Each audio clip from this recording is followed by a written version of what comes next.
Rise and shine, it's a brand new day. Cannon can take the stage, ready to play. Weekdays at 10, the cars and the scene. Coffee in hand, they're living the dream. Question in their voice, got the whole town awake. Bringing fire to the mic, make no mistake. Shows in the corner, spitting out facts. Dropping truth bombs, ain't holding back. Cannon in the morning, feel the heat. From 10 a.m. CST, can take a seat. We live that loud, that break in the mud.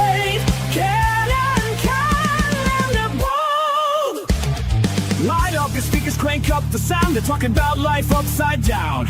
Opinions exploded like a sonic blast. In the studio, they're built to last. With passion and grit, they engage and ignite. Every single week, they're a force can't fight. From sports to politics, This is a Huddle Sports Network broadcast. You can find us on Roku TV, Amazon Fire TV, Facebook, and of course YouTube. Get all your NFL news here first. Good morning. Welcome to another edition of Ken and Ken in the Morning. And guess what, boys? It started. It has started. Well, for some teams at least. Rookies are reporting. However, there's this.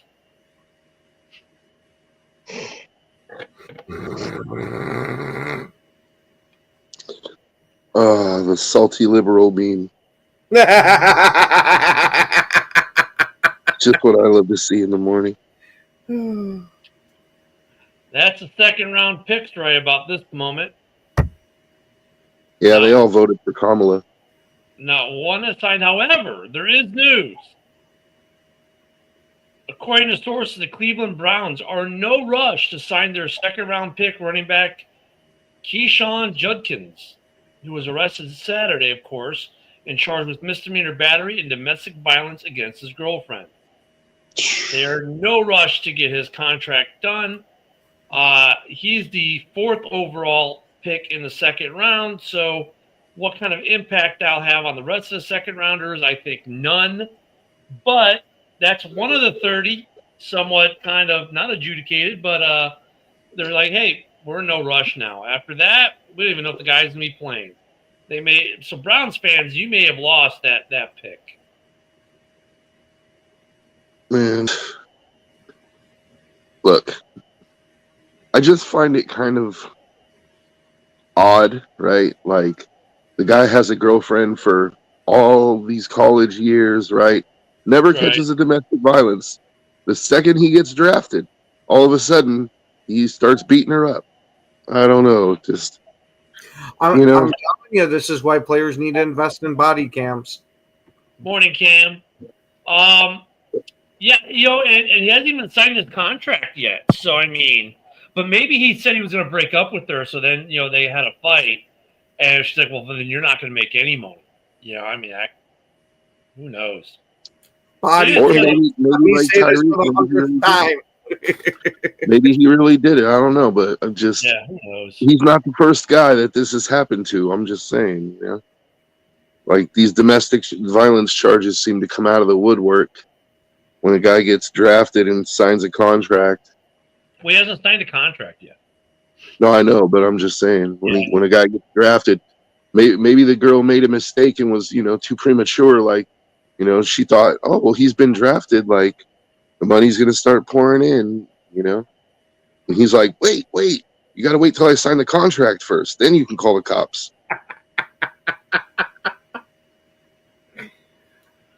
Do it the right way. So yeah, I mean, I'm just wondering though when they're gonna start signing. I mean, as in this time, this is critical. I mean, it's bad news for the Browns though. Quinshon is a good running back. If you're Quinshon Judkins is a good running back. Oh, he is. Sorry. He was projected to be their starter. Now, who knows what's going to happen? And the thing with these other rookies, okay, got it. Rookies were the only ones reporting yesterday for a couple teams. A couple teams have rookies today. So, I mean, you still have time. But look at, they have rookies in some cases report a couple days early for a reason, right? But it's weird because, like, some teams, they report today and the rest of the team report, like, next week. Right. And then some teams, the rookies report, let's say, for sake of argument here, on a Monday, and the rest of the team is Tuesday. And some teams, a couple, they all report the same day. So how much are they really missing on the rookie-only portion, right? I mean, so basically, like, we started yesterday, but the real timeline should be about the 22nd, because that's when most teams, so basically Tuesday, that's when pretty much everyone's in camp. I think everyone's in camp by Tuesday. There's one or two teams where the veterans, report on the 19th. So in 4 days, 4 days. But I mean, what are they? Yeah. They've made such a good culture.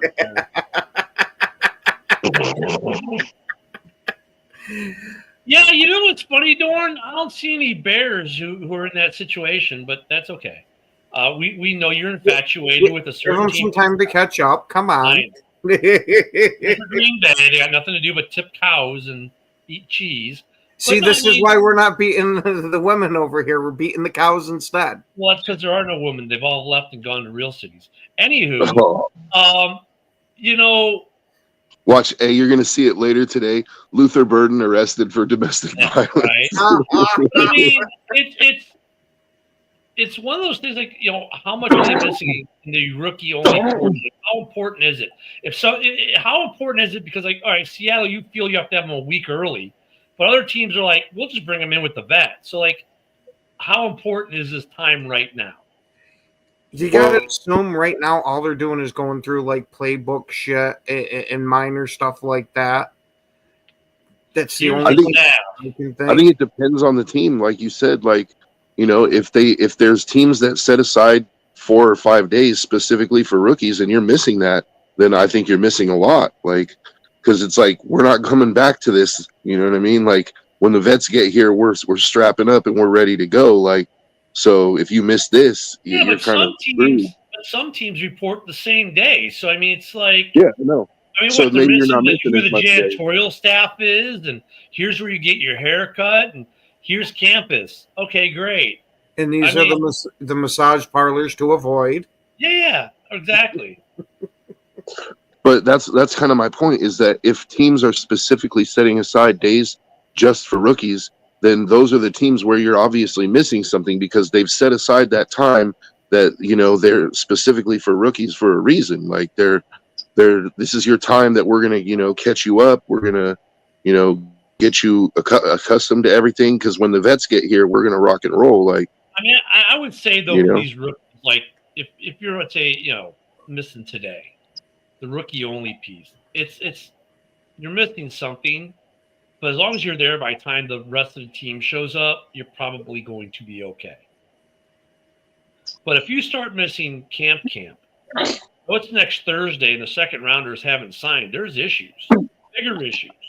Like, I think right now it's an issue, but now there's big issues, right? Because you got guys early in the second round who you're projecting maybe to start or to be get significant playing time, and now they're not. I mean, or they still may whenever they sign, but they're not, going to be as prepared as they should be. Well, when I played for Napa High, we had summer workouts all summer, and then we had Hell Week. And if you didn't show up for summer workouts and you didn't show up for Hell Week, guess what? It didn't matter how good of a football player you weren't going to start. So I would imagine they're the same way, like. You might be very talented, but you're probably going to sit on the bench your rookie year, or at least you might play. I don't think it's as juvenile as that, because I have a problem with high school coaches that do that, because high school players don't necessarily have a say when their parents say, "Hey, guess what? Family vacation. Oh, it's Hell Week. Oh, well, you're going on a family vacation."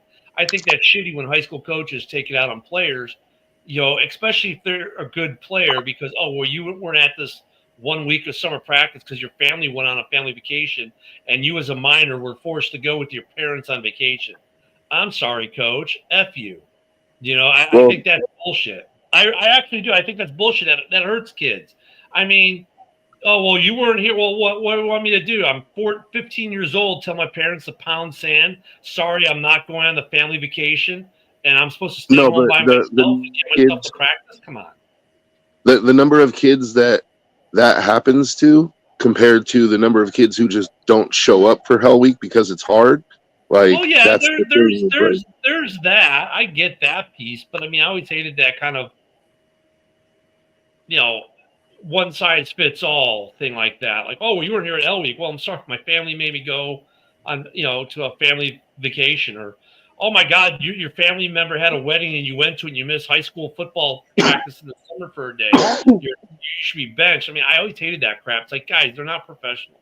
These guys aren't getting paid. I think high school sports has gotten to the point where it's not what it was when we were kids.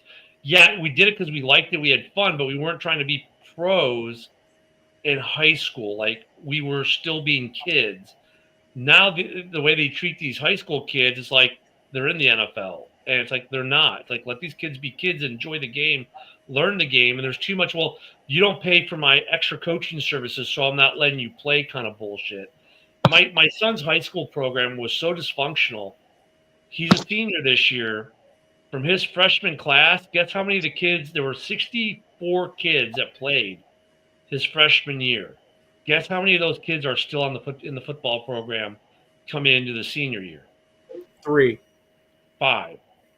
I was close. Close. And that's because they do this kind of BS. Plus, they get a new head coach every year. That didn't help. But this whole thing, well, you don't pay for the boosters. Oh, well, you went on a family vacation. It's ruining the sport for the kids. These kids aren't in the NFL. So I always hate that. But, like, going back to the second round picks, it's not – this is where it's not dissimilar, because now they're missing vital time as professional, which is something they're supposed to be getting paid for. It's like, look, it's a rookie deal. Like, I still don't get why they think they deserve it to be fully guaranteed. If the team wants to reward you with that, that's fine. That's on the team. But you're in no position to demand anything as a rookie in a contract. You should be grateful in one degree that you're even given the opportunity to play in this league, when there are tens of thousands of kids who would die for this opportunity. You have it, and you're like, well, unless you fully guarantee my contract, I'm not going to play. Sorry, dude. Pound sand. Kick rocks. You should, I mean, seriously, on one hand, what have you done to deserve a fully guaranteed contract in the National Football League? What have you done in the NFL? What have you done for that franchise? What have you done for this team? Nothing. They drafted you. They selected you to become a part of the team if you're good enough.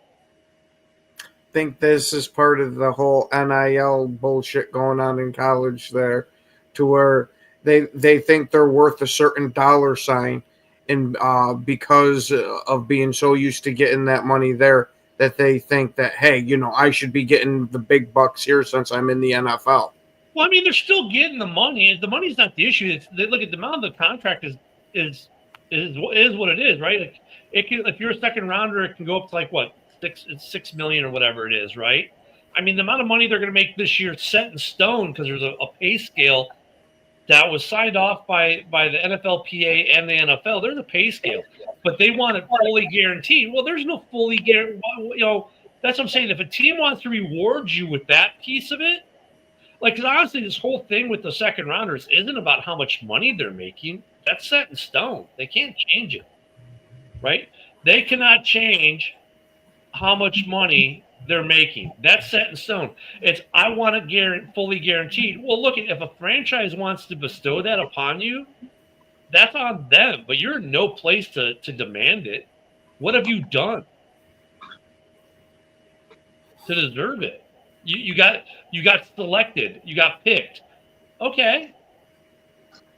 You should, you haven't done anything to deserve that honor, so to speak. First rounders, you get it because you're the top 32 collegiate players in the draft. Okay. That's what the NFL has decided they're willing to do. Right? Now, after that, the second round, if you get it, hey, once again, even the first rounders, what have you done to demand a fully guaranteed contract? Nothing. It's an honor that they give it to you fully guaranteed. It's not a right. I think that's part of the problem. These guys think it's their right to have a fully guaranteed contract. It is not your right to have a fully guaranteed anything. Like, they don't have to sign you to a contract. They do not have to let you play in the NFL. You are not guaranteed to have a career in the NFL. Just like, it's like if you go to college to get a degree in a certain field, you're not guaranteed a job in that field. Yeah, I was gonna say, shit. I got a buddy that went for auto body mechanic, and that's the one thing that he hasn't done after he got out of college. He did it for a little bit and said, "All right, screw this shit." Hi, I'm a real estate agent. Oh, really? Did you go to college? Yeah. What'd you get your degree in? Psych. I'm gonna say, I was a psychology major. No, I mean, you see that shit all the time. I mean, these guys. Look, I get it for the players. It's a big deal. They're making real money. I mean, they're probably already making NIL money on top of that. I don't feel sorry for these second rounders. Like, sign your damn contract. If they want to give you fully guaranteed, that's on the team. You're in no place to demand it. Life went on in the NFL without you before. And if you don't sign a contract, it'll continue to go on without you. You're not that important. How dare you break that to these kids? They've been told their whole life that they're special and they're the greatest thing since sliced bread. Oh, I'm waiting for the kid who made $20 million a year in NIL to say, "You want me to play for $4 million a year?" I'm not doing that because I made more than NIL. Oh well. Should stay in college, dude. I was gonna say you're starting to hear little bits about that because Johnny Manziel just came out the other day and said if the NIL was around, he would have stayed in college for another year. But that's fine. Yeah, I mean, I think some players will do that because they make more money, and that's fine because the college game and the NFL game are different. The kinds of money are different, right? Because in the NFL, I mean, look, you get NIL in the NFL. Let's be real. You can still get endorsements, but the problem is, like, you can be a third stringer in college and still get endorsement deals because you play for that college. It's less about you and more about the team you represent in some cases, right? In the NFL, the 50th guy in the roster isn't getting an endorsement deal from Dunkin' Donuts in the local area or whatever. Nobody might get one from the local card shop. Yeah, for $20. I mean, so I get it where these kids can make more money NIL wise in college, endorsement deal wise in college, some of them than they are, in their contracts. But Here, kid, go buy yourself a Dunkin' Donut and a coffee. Yeah. I mean, look at Marvin Harrison Jr. was making $25 million in college, right, with NIL. Now look at when he left college, he still had NIL money coming in plus NFL money. So, I mean, I think overall, some of the effects we've seen of NIL has been these kids seem to be more fiscally sound with their money coming in. Because they've had it for a year or two. They've already done the stupid shit. They already own the car. They already own the chain. They kind of understand it a little bit better. And I think it might be better for them to get the money in college because in college, you just got a big NIL deal. Your buddy didn't. They start, you really see the stark differences. Versus to get the NFL where everyone has money, so they spend it like water. But you know what I'm saying? So they're not. It's a little bit. I think they're coming in a little bit more level-headed on their money as far as what they're doing with it. But like coming back, these second rounders, dude, you guaranteed contract, dude. You don't know. I think these kids just need to start signing contracts. I mean, if a team wants to give you fully guaranteed, that's on them. Then I think they're giving you an honor in that respect. You haven't proven to them anything yet. I don't know what your leverage is as a second round pick to say, I'm not going to play unless it's fully guaranteed. Are you the best player on the planet? Obviously not. You were taken in the second round, not the first round. You don't even have that kind of leverage. My phone's about to die, fellas. I got to go. All right, brother. I got to go charge it. Ken, yeah. I'll see you later for the MMA show. Yeah, he'll be there. I think he had to go off camera. I'll assume he's going to be there. So, yeah, I don't get it, guys. I mean, I don't understand why these guys think they deserve a fully guaranteed contract as a second round pick. And that they somehow have leverage to get that. If a team wants to give it to you, that's fine, but I don't think you're in any position to demand it as a rookie. I mean, because honestly, what have you done as a rookie? Makes no sense. So, yeah, we'll see what happens over the next week. I mean, the Bears, we have 3 of them. So it's interesting. And what will the Seahawks do?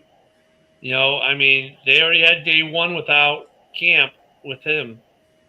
What will Nick Emenwari do?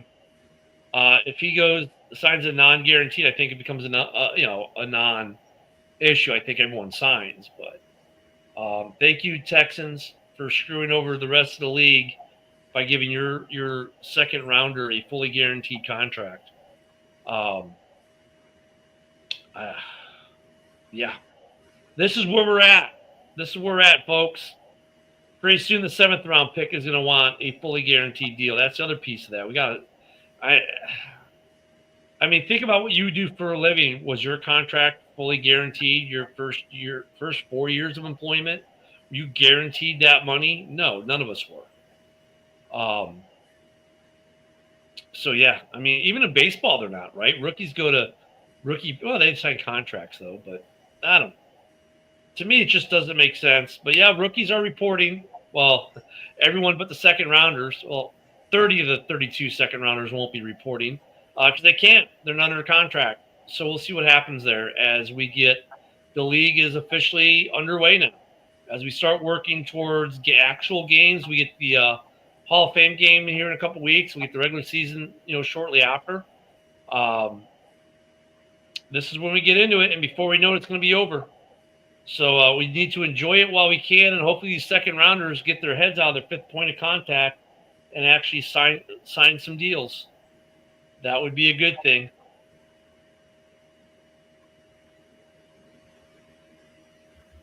Let me see. Yes, 1 first rounder has not signed, Luca, correct.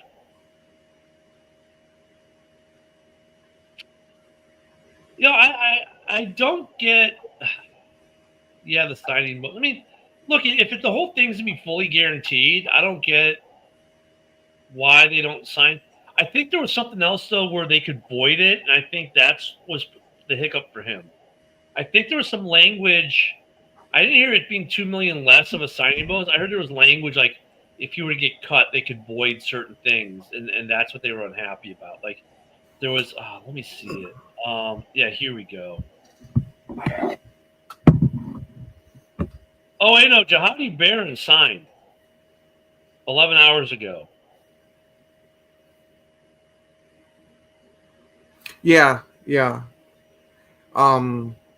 Shamar Stewart, there's the only one left out of the first. Yeah, the guy from Cincinnati. Yep. And I heard his deal issue was something to do with language in the contract. Yeah, there's something about it to where it's fully guaranteed, but not completely. It was something in the latter part of the contract that he's got the issue with. Yeah, let me see. Let me see if this is. Yeah, so he's refusing to sign the contract with the team because some language that was added into the contract. He didn't participate in a single workout this spring. He showed up to minicamp and watched practice for a couple of days before leaving, but didn't do anything on field.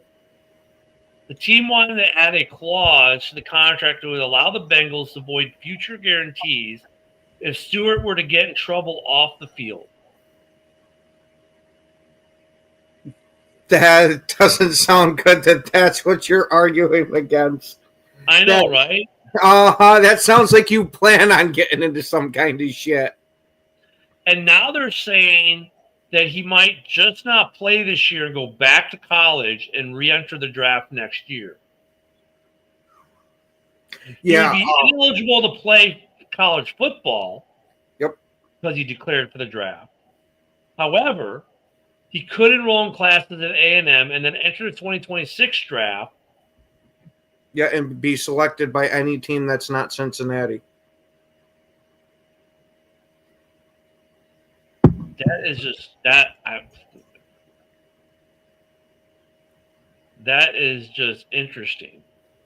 It's the old John Elway shit. Like when he got drafted by Baltimore there and sat out until he got drafted by the Broncos. Thank you, Trey. Hey, well, thank you. I don't get this kid, man. I mean, what, do you think you're gonna go like knock off a 7-Eleven or something? I mean, well, if I remember correctly, going into the draft process, there were character questions about him to kind of start with. And I don't think it was anything horrible, but I think I remember there being some type of character concerns. And then him arguing for this kind of makes it seem like those character concerns might have been a little spot on. Yeah, but once again, like, what? Look at it. I want my contract fully guaranteed, even if I get in trouble with law enforcement. Go to your civilian job and tell your employer that. I mean, how jacked up are these people? I mean, I'm sorry, that kid, and if he goes, if he does that, I hope no team drafts him next year. Because honestly, like, wait a minute, you're not signing your rookie deal because they want to put a clause in it that says if you were to get in trouble off the field legally, you commit some kind of crime, that they could void your contract. That's your issue. I understand why people said there were character issues with you. Because, I mean, dude, really? Go to your civilian job and say, hey, boss, I want my money fully guaranteed that even if I were to get arrested and thrown in jail, you still have to pay me. Good freaking luck with that.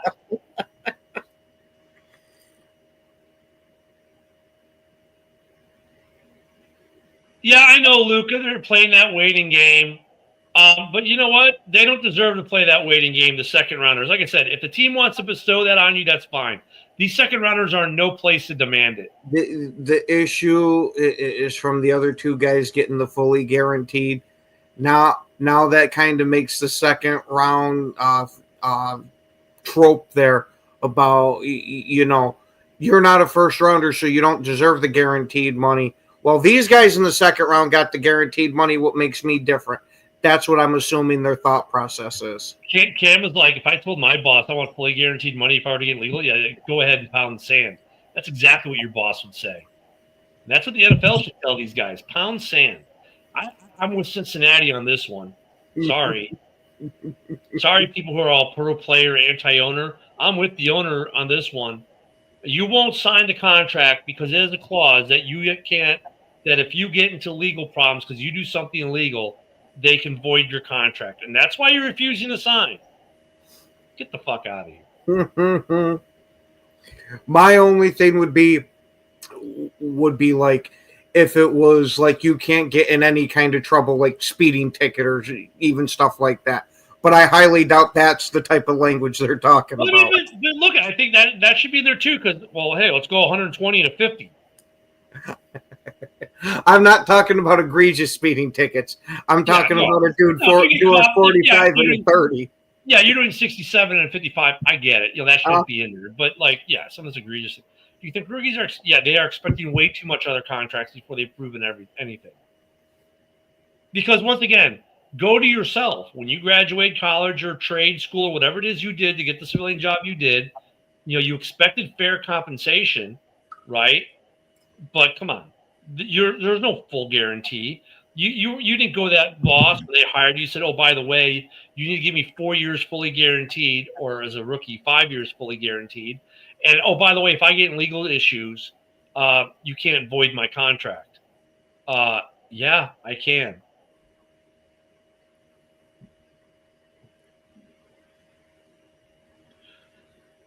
Well, I mean, according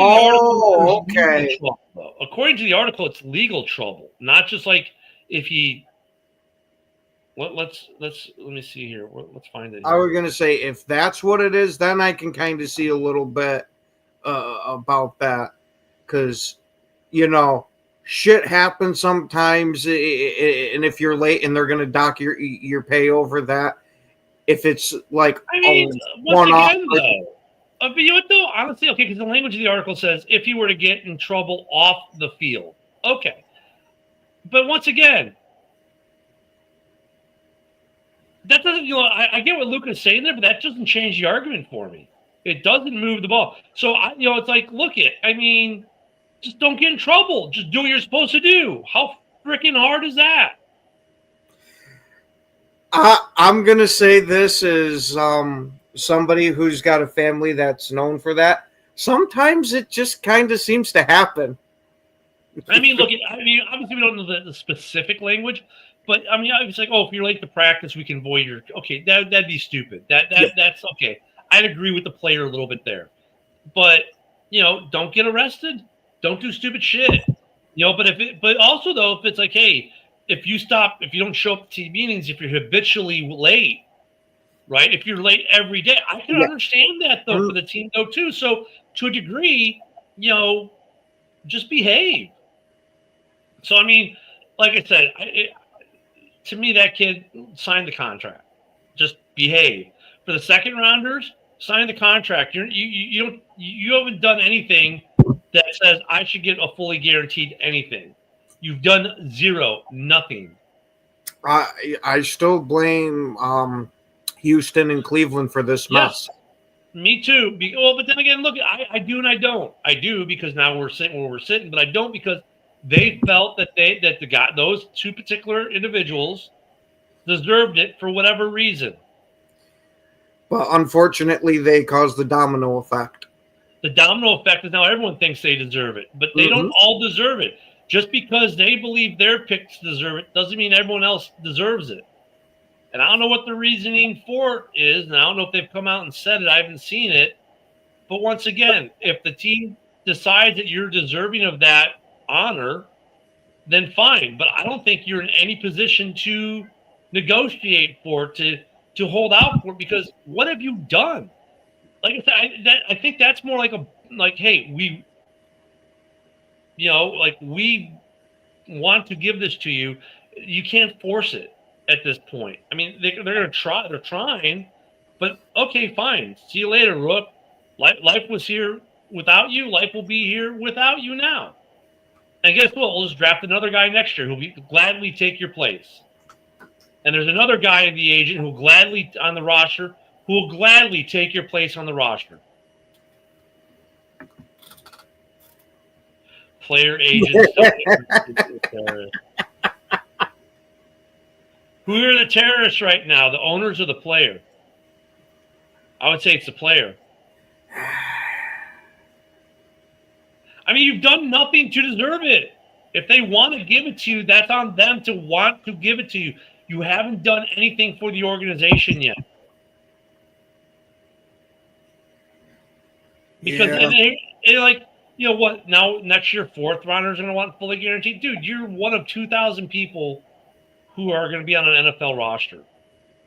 You're less than the 1% of kids. That kind of might be the sticking point for them. Is I'm one of the few that can actually make it. No, but that's the thing. Can you? That's the thing where NFL teams are like, I don't know, we've drafted you, but we don't know if you're going to make it all 4 years. Look, if there are other guys who gladly take your place, and who knows, maybe one of them will end up being really, really good. We've seen that with late round guys, undrafted guys. So guess what? You don't want to play? Fine. We'll just go get someone else. Yeah. I think it's short-sighted by these rookies. I think, yes, Houston, you jacked up. You fucked everyone over by giving a fully guaranteed contract to a second rounder. Cleveland, you followed suit. I get it because the team that picked after you gave their guy that. All right, Houston, why did you give this kid a fully guaranteed? In a way, they don't owe us an explanation, right? Because, hey, we wanted to do this for this kid. We like him. Whatever their excuse is, fine. That doesn't mean all the other teams have to do it as well.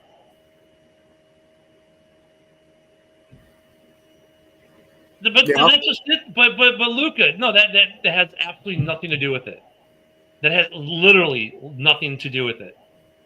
Their contract for their rookie contract, the amount of money it is set in stone. So if you ball out, you're going to get all 4 years of your rookie deal. So it's a moot point. And if you're Purdy, you'll get all 35 cents of that contract. Right, but I mean, but that's what Luka is saying here, though, is not the issue. The issue isn't how much they're getting paid; it's whether it's fully guaranteed or not. Purdy made every penny of his rookie deal. He made every penny of his rookie deal, and then he signed a nice extension. That has nothing to do with this holdout. I would say maybe the argument could be to them it's almost a guarantee against injury type of thing, to where I was this highly sought after guy. I was one of the picks in the first 2 rounds, but I just had some career-ending injury, so now I'm completely the team. You know what? Oh well, sorry. Guys have career-ending injuries all the time across all kinds of different job platforms. They do.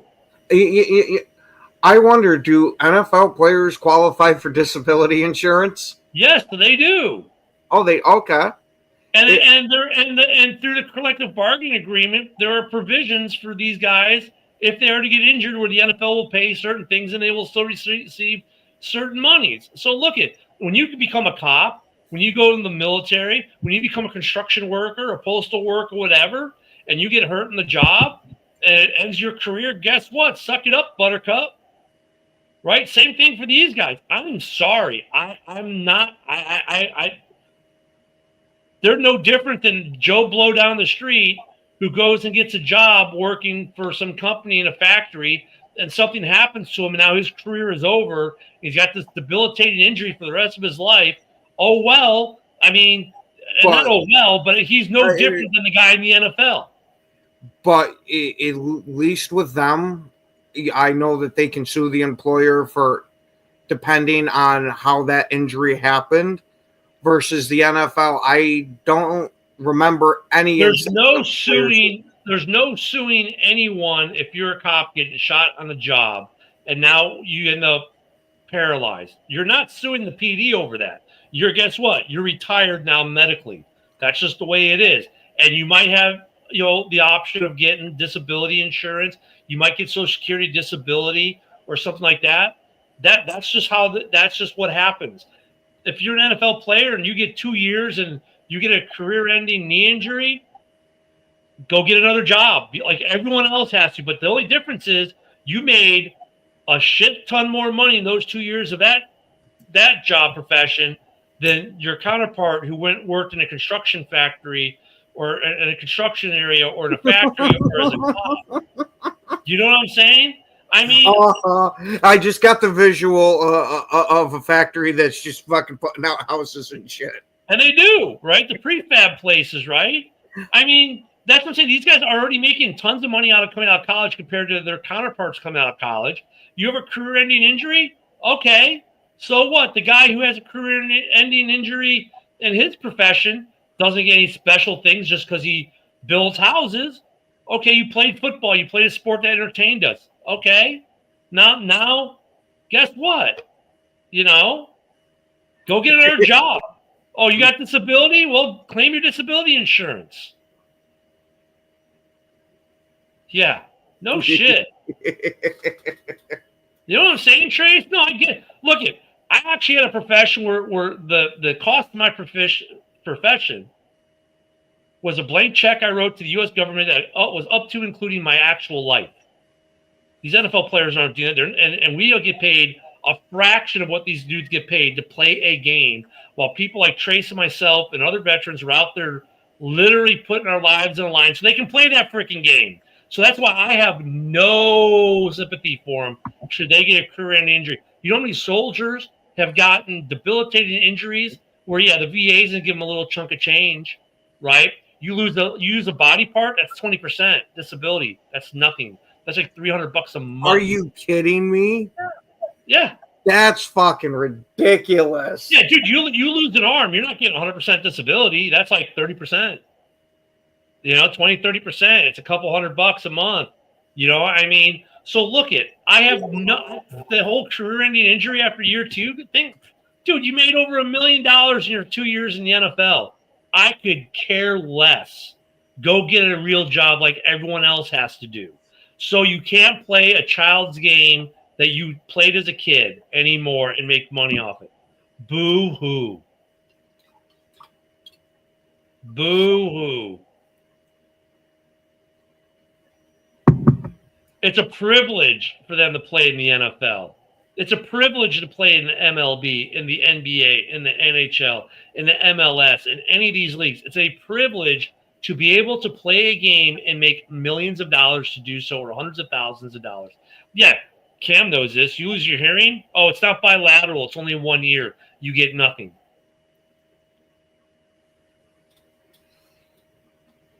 That's fucking ridiculous. People in the military get career injuries all the time. They're like, well, guess what? You can't do the job anymore. Bye-bye. But I'm 15 years in. I'm 5 years from retirement. Oh, well. I know guys 6 months from retirement get put out on a medical, don't get to get their retirement. They'll get some VA money for their injuries, but they don't get their retirement.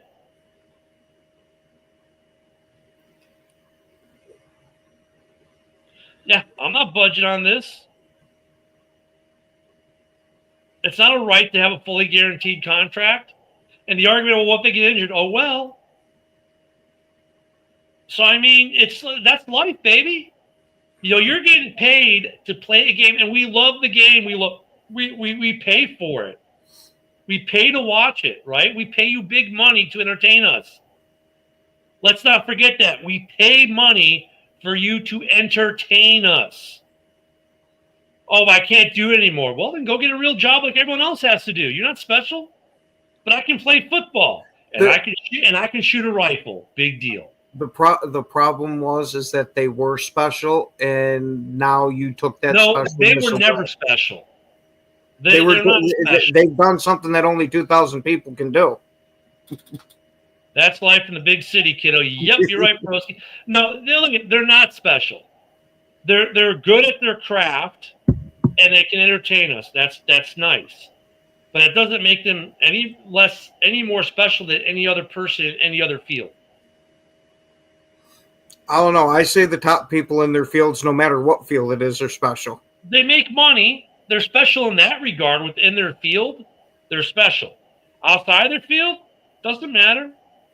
Oh, but I'm a great actor. That's great. That doesn't mean I need to follow your political views because you're a great actor, or I have to buy the shoes you like because you know how to act well. You know how to recite lines that someone else wrote a story about. Okay, great. That doesn't make you special in any other craft besides the fact that you're good at pretending. It doesn't make you a political guru. It doesn't make you a sports commentator. It doesn't make you an athlete. It doesn't mean you can build a house. It doesn't mean you can shoot a rifle accurately. That means nothing. You're special in your craft. With these NFL players, they're special within their craft. Outside of it, no, you're just another person, man. Just like you and me. Oh, so you got hurt after being in your chosen the profession you wish to do. You got hurt 2 years in, and now you can't play anymore.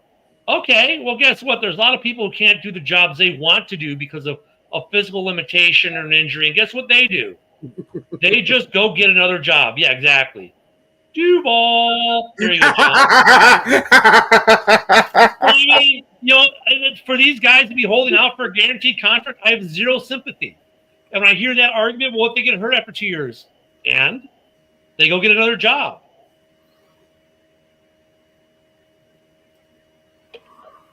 And this other kid who won't sign a contract because of the stipulation that if you're getting legal, that one I don't think has a leg to stand on. If that's what it is, if it's the bitching about the team rule shit, I can give you some leeway there. Language on that, right? Like, okay, how nitpicky is the language? But if language is literally like, if you get any legal off the field legal trouble, then you don't have a leg to stand on. Wait, off the field criminal legal trouble. Because someone just says, well, I'm going to sue you because the civil stuff, that's subjective because anyone could do it. Some guy and some idiot would do it just to get you voided, would make a frivolous lawsuit. So they can say, "Oh, you're in trouble." Could you imagine how the NFL would be if that were to happen like that? You just call up and put a complaint about one of your rivals' star players. Hey, Yep. This guy was an asshole to me. I'm suing him. Yep. So okay, that one. Let's see the language, but on these holdouts, nah, man, you got no leg. And there's not a single argument out there that could convince me otherwise. But what if they get hurt after 2 or 3 years? That's the worst of it. Oh, well, go get a real job, man. Welcome to adulthood. Welcome to adulting. You can't be a kid anymore. And look, I mean, in all honesty, that's the brutal, honest truth. And I think it's great that some of these NFL players realize that and they take their money and they do good things to help people in the community. That's a great thing where these guys get it. Like, look, I'm no one special, but I get paid a lot of money to entertain people and gives me the ability to help others. I think that's great that they do that. And they understand that they're humbled by it, right? But then you get the ones who aren't humbled by that and think they are special because they can play a game. Dude, you're no more special than that guy pulling gate guard at some fob right now. No more special than some guy on patrol in some township or city right now. You're no more special than any of them. You play football. You act. You do whatever. I mean, you're no more special than that construction worker. In your profession, you just happen to get paid more. Like lawyers get paid more than nurses. Got it. It's your pay scales for your profession. But you're no more special than any of these people. And none of these people get a fully guaranteed contract when they haven't done anything in the workforce yet. If they want to give it to you, thank you very much that you have that much trust in me or whatever. I mean, but it's not a guarantee. It's not promised. I think that someone, as fans, I don't know why we hold these players up to a different set of accountability or a different set of standards than we do ourselves in that regard. Why? I mean, look at why is it when you took your first job, if I would come to you and said, hey, you need to go to your employer and tell them you want a fully guaranteed paycheck for the next 4 years, or you're not going to work there. You'd be like, dude, I won't have a job tomorrow. Why should we hold these guys to a different standard than what you had going into the workforce?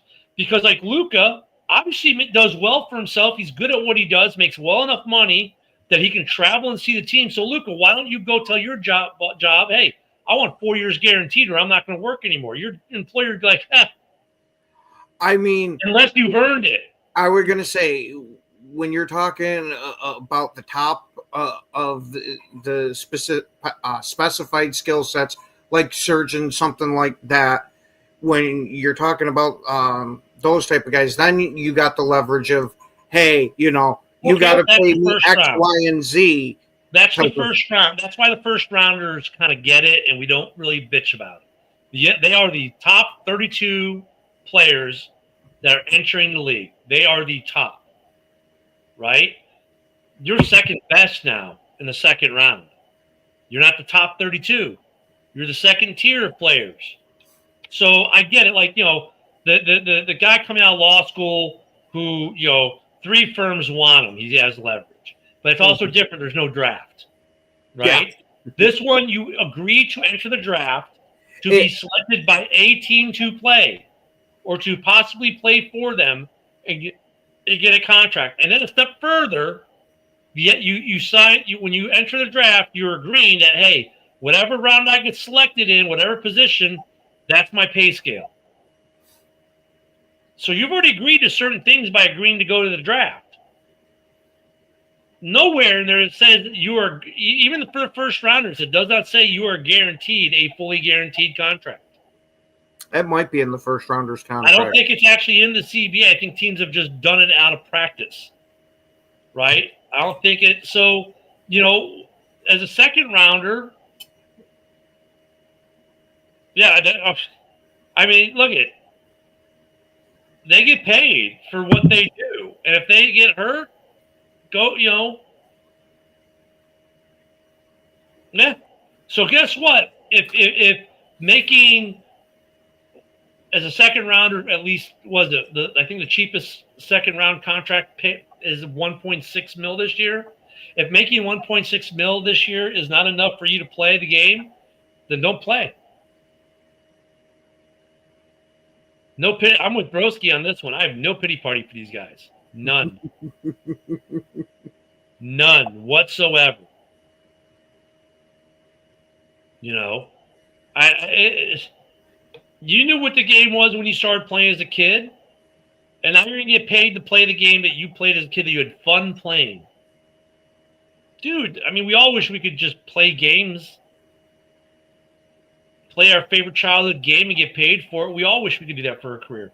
You can actually do it, but you think you're owed a fully guaranteed contract? No, you're not owed anything. You haven't done anything yet.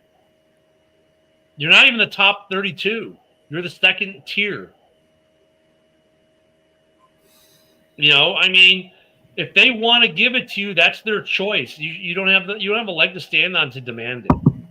Oh, but without me, they won't. They'll think of, look, you're not that important, kid. Okay, so you're a good running back, and they're not going to have you this year. They'll figure out a way without you. Next man up. Someone will take your spot. Yeah, I mean, look, and that's the way it's always been, right? Because how many guys wash out? Look, even first rounders that wash out, right? I mean, and the numbers get worse as you go further back in the draft. The washout rate gets higher and higher and higher. How many kids are drafted every year? What is it? It's what number is Mr. Irrelevant?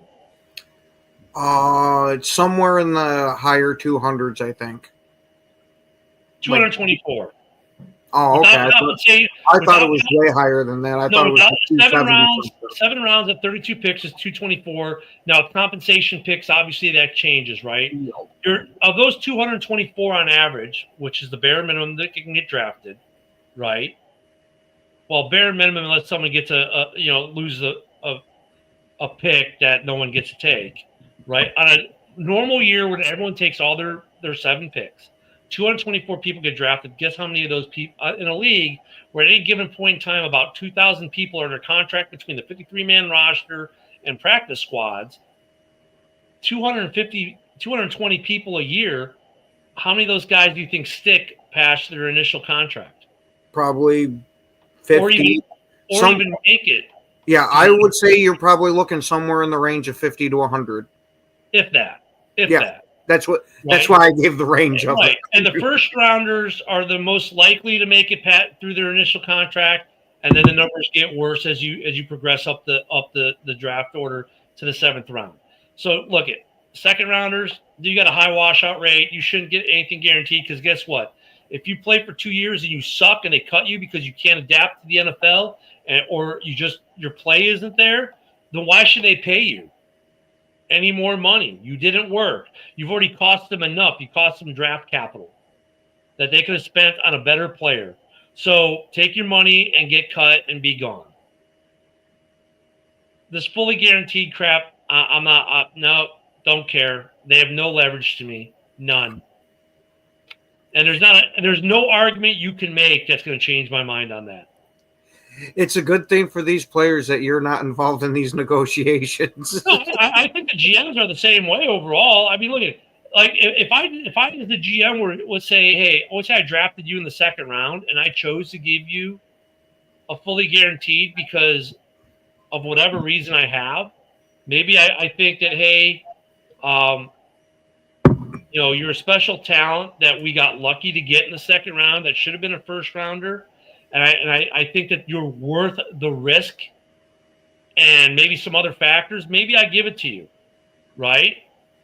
But that's if I choose to do so, not because you demand it. And I think since you do have a couple 2nd rounders that did get the fully guaranteed, that as a 2nd round player, you're stupid if you don't try to. Granted, it might not be fruitful, but guys have shown it's possible.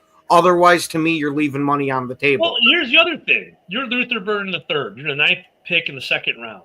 Your GM just got an extension that goes past your rookie deal, which means this GM is going to be the guy who's either going to extend you trade you or cut you? Do you really think that you want to start your time off in his organization by holding out for a fully guaranteed contract before you've played a snap? It's a tightrope because you also don't want to take just whatever. The money is not the difference. The money, look at the money is the money. You're gonna, if you play all 4 years, your money is guaranteed. I'm just talking negotiating wise. That might set you up for your future negotiation to say, hey, you don't got to offer me as much because I'm just going to take what deal you give me. I'm trying to spitball and find reasons here, man. Yeah, but here's the thing, though. These guys don't have to take. You're not taking just. It's dictated what the money you're making. What they're holding out is I want it all guaranteed. Well, and I understand. I'm like, no, there should be no guarantees. There's no guarantees in life, right? Why should your contract be fully guaranteed? If we decide, if we want to give it to you, it's a gift. It's not a right. It's a gift. But if I'm Luther Burden III, for example, hey, I'm confident in myself. I think I'll play all 4 years, and I'm good enough to make it. How about these second rounders have a little faith in themselves that they're good enough to make all 4 years? Because remember, we're not arguing about how much they're going to get paid, what their compensation is going to be. They're arguing whether it's going to be fully guaranteed or not. So if you're holding out because it's not what you think you're not going to make it, okay, injury. Well, injuries happen, man. I'm sorry, but the team does not. That's not that's not their fault either. The team should not have to be on the hook if you get injured that way. I mean, just like the PD isn't, just like whatever. That's what insurances are for. That's what disability insurance is for and stuff like that. And they've got that. They've already got some of those protections. So that's not even a good argument because protections for them are already there. Is it as much money? No. But guess what? When disability ain't as much money. Yeah, is what you get for your regular job. When my wife had to got breast cancer and had to go on disability insurance, that money was not even close to what she was making. Yep. It was like a third at best. Yep. That's exactly what it is a third. So you know what? Why should you're no better than anyone else, man? Hey, it's just your profession is different. I mean, seriously, you're no different than anyone else. You just have a different profession. If you're no more important or less important than a construction worker who's going to get a third of of what they made, or a lawyer who's going to get a third of what they made, or a cop, or a member of the military, or a cook, or a waitress, or anyone. There are already protections for you. But I'll be accustomed to making more money. Tough shit. So is a guy who used to be a lawyer making a couple million a year who's now making, who was making $50,000 a month, who's now making $2,000 a month on disability insurance. Tough shit. And that's life, kid. So I hope we start seeing some contracts soon because, like I said, they don't have a leg to stand on. Not a single leg. Find an argument that compels me. And look at tonight, guys, think about, because obviously we'll talk about this tomorrow probably. Tonight, here's your homework. Find an argument that will compel me to think otherwise. I challenge you to that. Why do these guys deserve a fully guaranteed contract when no one else in the world does? There you go. You know what, though? Look at. You know what, though? I know John says it's a joke, but honestly, you're paying for that. Player's paying for that insurance, right? Mm-hmm. That's what insurance is for. So, they've got insurance. Find me an argument. That's your homework. Find me an argument tonight. If you really believe that these guys deserve it, all right, give me and Ken a compelling argument tomorrow that will change my mind. I got the argument for you. A cause. That's why. Wait, a what?